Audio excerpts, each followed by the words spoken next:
And psychology is here best defined as the study of the scientific study of the mind and our behavior. And when referred to as behavior, behavior can be referred to as anything by either walking, breathing, or whatever I'm actually doing right now, or whatever you're actually doing right now. And psychology is one of the most fascinating things to be studying right now. And as I am going to be presenting to you, which is why you should study psychology as a major, you'll be very intrigued, very astonished by how interesting psychology is, as I give you a very quick, deep depth of what psychology truly is. And psychology is basically all over us, and we actually encounter psychology all throughout our lives, whether you know it or not. And psychology is like a once quoted, the study of our mind and behavior, how we act, and is also included through one of the most popular controversies, the nature versus nature controversy, which is actually best defined in psychology as the biolog is actually studied as the biological stuff in us, which is basically like the genes, kind of like more of the how we are, like behavior, kind of like psychology type. And however, in contrast, nature is basically kind of like the opposite, kind of like sociology in a way, is basically defined as the study of how the environment can actually affect us and impact us in our behaviors. And an example of it will be kind of like referred to as sociology. They focus more on how society affects them and the environment. And that is how kind of like they're kind of similar but kind of like intertwined, like a brother and sister. And psychology focuses heavily on the nature side, the biological stuff. And psychology is actually founded that 170,000 people have a major in that, and that is actually from a source called Fun Facts about popular majors out there. That was actually a recent quick study of the 2017, if I'm not mistaken. And one of the few reasons why you should study psychology is it actually helps you understand others. It also helps you understand the mind, how we behave, act, and additionally, it also helps you understand other perspectives and theories brought to you by the old founding fathers of psychology and how it impacted us now. And furthermore, psychology is actually when studying psychology, it actually helps you understand others. For example, when studying psychology, psychologists use one of the four things in order to study it. One of them is being explained. They have to explain when they do their experiment. They have to explain the process. They have to start explaining the what and why. Then they start off with the description. What occurred, the little descriptions here, like the very tiny deets of what occurred. Nextly, they also have to predict, kind of like a hypothesis, what's going to occur to this. And lastly, a change, kind of like an impact of what, after this study, this had changed here. This is what's going to occur future on. And nextly, psychology is actually so fascinating that is actually, like I said, that is actually seen worldwide. We actually need psychology here in the world. And an example of this will be in health. In the Department of Health, psychology is needed because we like I last talked about speech about health psychology. And this describes about how we usually deal with a lot different types of stress, de-stressors, and how it actually affects our health. And there is a specific type of psychologist that actually deal with health, that actually helps you with these types of stress, that actually provide you these resources. Like an example will be meditation, that actually, or even counseling, that sit down and tell you, they help try to help you out, therapy sessions, or they even tell you if you're having any health issues. For example, if you're having trouble breathing, or if you're too exhausted every time, they sit down and talk to you about what you daily do and how it affects your health, and what the solutions you can do next to help improve yourself. And not only that, another example will be the department of your sensations and perceptions. The sensations and perceptions are kind of like what you're thinking right now.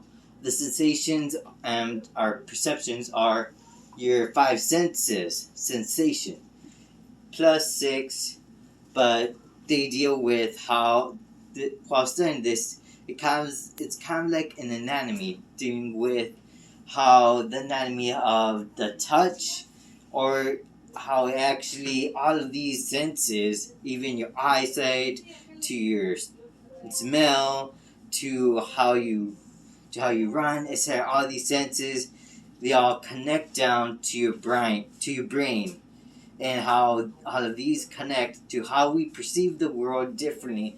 And if we all perceive the world very differently. An example of this will be whenever you're presented that famous thing with that ink of dot. There's no right or wrong answers to that, because the thing about it is it wants to discover what's like going around your mind. What's that one thing that's inside your mind that makes you have that different perspective than others. And furthermore, psychology is actually one of the most fascinating things that you need to at least study or even have a major on, because psychology can actually help you understand the mind. It can help you understand the brain.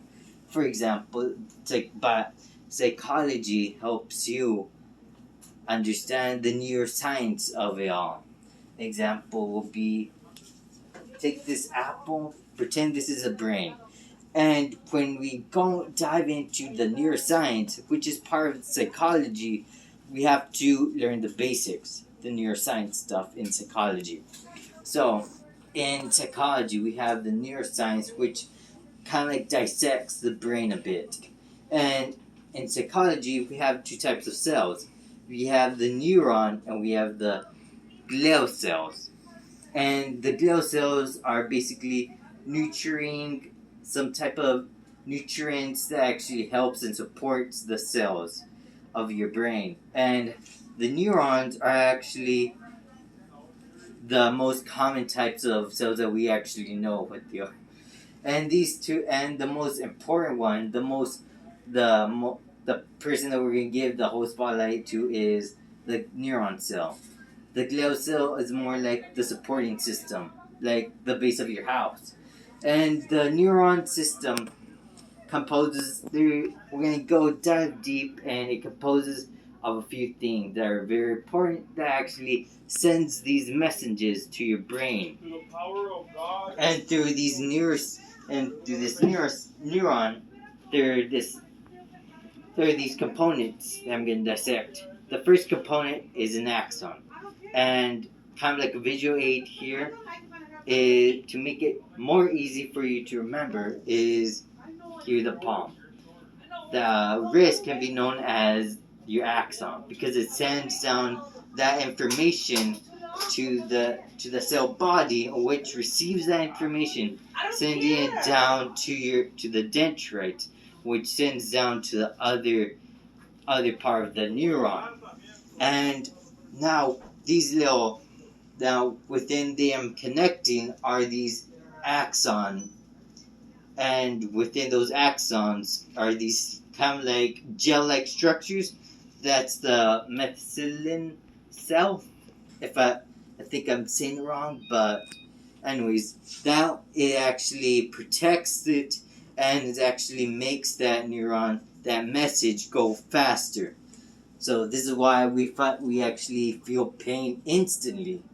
And in addition to this, we also have these axon terminals, in which those actually have the, in which those don't actually completely touch each neuron, because there's a synaptic gap in between, in which that those little synaptic gaps send kind of like these little messages, in which those little messages are called neurotransmitters. Those chemicals are a variety of chemicals that's messages, in which those messages vary. They vary that can actually help us in either a good way or a bad way. And now I'm going to explain to you why. A good way that can actually help you in these neurotransmitters is one, there's one called a serotonin. That one actually helps us with our mood, sleep, appetite, sensory perception, and temperature impulse. Yeah, that is like a lot. This is why we're still here and why we still function here. But however, what if we don't have much of this? Well, if we have little of that certain neurotransmitter, that actually affects us by making us go into depression, sadly. But there's also another neurotransmitter called acetylchloride. This neurotransmitter's function is for muscle movement, for cognitive functions, REM, emotions, and the role for this neurotransmitters is Alzheimer's. And if we don't have enough significant of that neurotransmitters, that is the key that's going to play a very star role in Alzheimer's later on. So this is why some people actually have Alzheimer's, because of that chemical that comes into play. And nextly, we also have the next neurotransmitter called dopamine. You gotta be kind of careful with this one, because there's some good things and bad things about it. Good things, the functions are movement, attention, memory, learning, emotions. If we have a significant amount of dopamine, we will have schizophrenia. Now, what is schizophrenia? Schizophrenia is actually like a disorder that is actually very serious. Schizophrenia symptoms are actually, people usually hear things, people usually hear voices, they most likely get depressed time to time, and it's also kind of like scary in a way, but it's actually interesting to find. And they tend to hallucinate as well. They're very different than us in a way. So dopamine is actually a key role to this. Having too much of this chemical can star in the role of schizophrenia. The next neurotransmitter is endorphin. Endorphin's role is mood, pain, memory, learning, and the next one is neurophine. Neurophine's function is learning, memory, sleep, awake. Low levels of this can cause depression, and a high level of these can make us feel very irritated right then.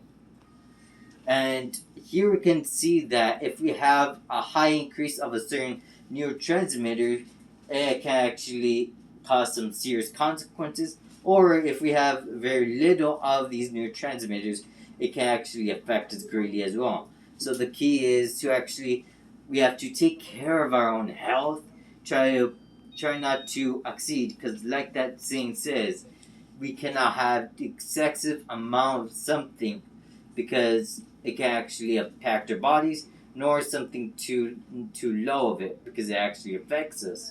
Like example will be we cannot drink too much because I heard that if we do, it may actually make us sick, and we can't go too low without water because it's actually gonna affect our body because we need water to live. Well, nextly, neuro psychology, science psychology can actually help. It can actually help us discover all of these theories founded by our founding fathers of psychology. They actually founded one of the most interesting theories slash perspectives, like Dr. Sigmund Freud. He actually founded one of his own perspectives upon dreams, and it was actually he's actually like a bit weird with his perspective portions, especially when it came to dreams.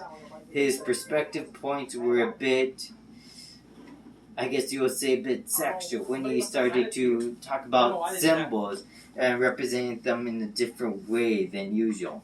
And when we also talk about Dr. Kohlberg's his theory of moral development, all of these theories tend to then come connected hand to hand, and they then tell us how we and how our mind then starts to make us behave a certain way. In conclusion, you you should study psychology as either a major or start studying it on your own, like I did back in high school, because it actually is actually one of the most fascinating things, and it can actually make you lead to discoveries, or it can actually lead you to understand your mind. It can actually help you understand others and even the theories from our founding fathers.